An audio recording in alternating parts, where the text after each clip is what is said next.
ان الذين يؤذون الله ورسوله لعنهم الله في الدنيا والآخرة ولهم عذاب أليم۔ آمنت بالله صدق الله العظيم وبلغنا رسوله النبي الكريم ونحن على ذلك لمن الشاهدين والشاكرين والحمد للہ رب العالمین۔ نبی اور آل نبی کی مقدس بارگاہ میں درود پاک کی ڈالیاں نشاور کریں، پڑھیں بآواز بلند صلی اللہ علی النبی الأمی وآلہ وأصحابہ وبارک وسلم۔ صلی علیہ صلاۃ و سلام علیک یا حبیبی یا سیدی یا رسول اللہ صلی اللہ تعالی علیہ وسلم۔ کل اور پرسوں آپ نے صحابہ کی مقدس جماعت کی محبت اہل بیت سے سماعت فرمائی بڑے خوبصورت انداز میں۔ اللہ پاک مفتی صاحب کے علم میں، عمر میں مزید بے پناہ برکتیں عطا فرمائے اور ان کا سایہ ہم سبوں پر تا دیر قائم فرمائے۔ جتنی اچھی ان کی تحقیق ہے اور جتنا اچھا ان کا سمجھانے کا ملکہ ہے، اللہ پاک ان کے اس فن میں مزید ترقی عطا فرمائے۔ بڑی عمدہ تحقیق فرماتے ہیں، اور جس طرح سے انہوں نے حضرت امیر معاویہ رضی اللہ تعالیٰ عنہ کے تعلق سے جو ساری باتیں کھول کر رکھ دی، بڑے کمال کی چیز تھی وہ۔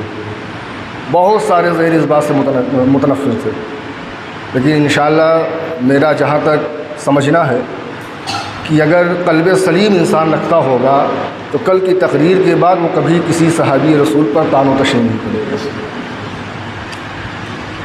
آج مجھے جو موضوع دیا ہے مفتی صاحب نے، وہ ہے امام حسین رضی اللہ تعالیٰ عنہ کی مدینہ شریف کو چھوڑنا، وہاں سے روانگی اختیار کرنا، کربلا تک لے جانا۔ انشاءاللہ میں کوشش کروں گا کہ اپنے موضوع پہ رہوں۔ آئیے دیکھیے، شاعر کہتا ہے کہ منظر فضائے دہر میں سارا علی کا ہے۔ منظر فضائے دہر میں سارا علی کا ہے، جس سمت دیکھتا ہوں نظارہ علی کا ہے۔ منظر فضائے دہر میں سارا علی کا ہے، جس سمت دیکھتا ہوں نظارہ علی کا ہے، اور کل کا جمال جزو کے چہرے سے ہے عیاں۔ کل کا جمال جزو کے چہرے سے ہے عیاں، گھوڑے پہ ہے حسین نظارہ علی کا ہے۔ کل کا جمال جزو کے چہرے پہ ہے عیاں، گھوڑے پہ ہیں حسین نظارہ علی کا ہے۔ گھوڑے پہ ہیں حسین نظارہ علی کا ہے، اور اصحاب النجوم کا ارشاد بھی بجا۔ اصحاب النجوم کا ارشاد بھی بجا، اصحاب النجوم کا ارشاد بھی بجا، سب سے مگر بلند ستارہ علی کا ہے، سب سے مگر بلند ستارہ علی کا ہے۔ تو کیا ہے اور کیا ہے تیرے علم کی بساط، تو کیا ہے اور کیا ہے تیرے علم کی بساط، تجھ پر کرم نصیر یہ سارا علی کا ہے، تجھ پر کرم نصیر یہ سارا علی کا ہے۔ درود پاک پڑھ لیں۔ اللہ رب محمد صلی اللہ علیہ وسلم، نحن عباد محمد صلی اللہ علیہ وسلم، صلی علیہ صلاۃ و سلام علیک یا حبیبی یا سیدی یا رسول اللہ صلی اللہ تعالی علیہ وسلم۔ حضرات محترم، آج یہ 8ویں محفل ہے۔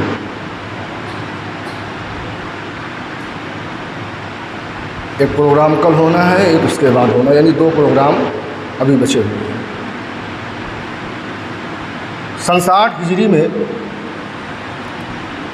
حضرت امیر معاویہ رضی اللہ تعالیٰ عنہ کی جب طبیعت خراب ہوئی، آپ کو لقوہ کی جب شکایت ہوئی، تو یزید کو تو آپ نامزد پہلے ہی کر چکے تھے، جس کے بارے میں مفتی صاحب نے بتایا کہ یہ خطائی اجتہادی تھی، جس پر ان کو اجر ملا۔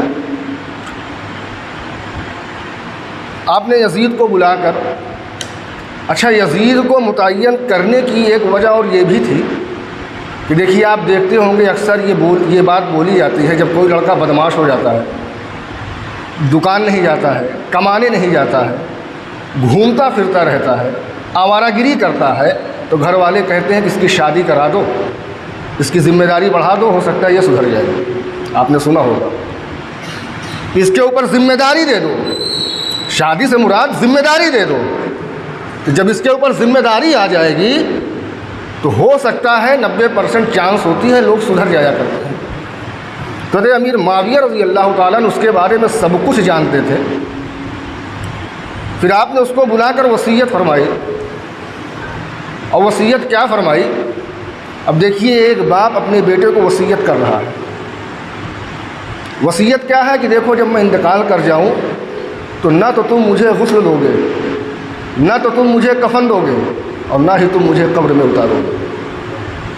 اب بات سمجھیں، ایک باپ اپنے بیٹے کو وصیت دے رہا ہے، اور بیٹا کیسا تھا باپ جانتا تھا۔ لیکن خلافت تجویز اس لیے کی کہ ذمہ داری ہو سکتا ہے جب اس کے اوپر بڑھ جائے مملکت کی، عالم اسلام کی جب ذمہ داری بڑھ جائے گی تو اس کی جو یہ تمام تر خرابیاں ہیں، اللہ کی رحمت سے امید ہے کہ وہ صحیح ہو جائے۔ ایک اچھی نیت تھی ان کی۔ ڈاکٹر طاہر القادری صاحب قبلہ نے اس پہ جو کچھ لکھا ہے وہ یہ کہ ان کا یہ قدم بھی دین کی مفاہمت میں تھا، اس کے فائدے میں تھا۔ ان کی جو سوچ تھی، نتیجہ کیا ہوا اس سے مطلب نہیں ہے۔ تو اس لیے انہوں نے یزید کو یہ ساری چیزیں بتائی کہ نہ تم میری نماز جنازہ پڑھاؤ گے، نہ تم مجھے کفن دو گے، نہ تم مجھے غسل دو گے، نہ تم مجھے قبر میں اتارو گے۔ امیر معاویہ رضی اللہ تعالیٰ عنہ کا انتقال ہو گیا، یزید نامزد تھا، خلیفہ بن گیا، اور شام اور بصرہ کے لوگوں نے اور عجم کے لوگوں نے یزید کی بیعت قبول فرما لی۔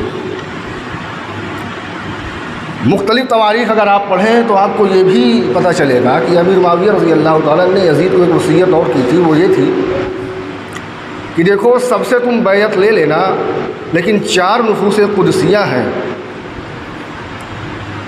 جو صحابہ کے بیٹے بھی ہیں اور خود صحابی بھی ہیں، ان سے کسی قسم کا جبر مت کرنا۔ اگر وہ خوشی خوشی تمہاری بیعت قبول کریں تو ان کی بیعت لے لینا، ان سے جبر مت کرنا، کیونکہ اس میں جو سب سے اعلیٰ شان کی مالک ہے وہ حسین ابن علی ہیں، وہ حضور کے قرابت داروں میں سے ہیں، ان کے ساتھ صلح رحمی کا معاملہ پیش کرنا۔ بہرحال آپ کا انتقال ہوا، یزید تخت پر غالب آیا، بیٹھا۔ پھر اس نے ولید بن عقبہ جو مدینے کا گورنر تھا، اس کے پاس فوراً پیغام بھیجتا ہے کہ تمام اہل مدینہ سے میرے حق میں بیعت لے لی جائے، اور بالخصوص ان 4 نفوس قدسیہ سے ضرور بیعت لے لی جائے، کسی بھی قیمت پر، کسی بھی حالت پر بیعت لی جائے۔ اب دیکھیے وصیت میں اور اس کے عمل میں کتنا فرق ہو گیا۔ وصیت یہ تھی کہ ان کے ساتھ جبر نہیں کرنا ہے، ظلم نہیں کرنا ہے، ان کے ساتھ اچھے سے پیش آنا ہے۔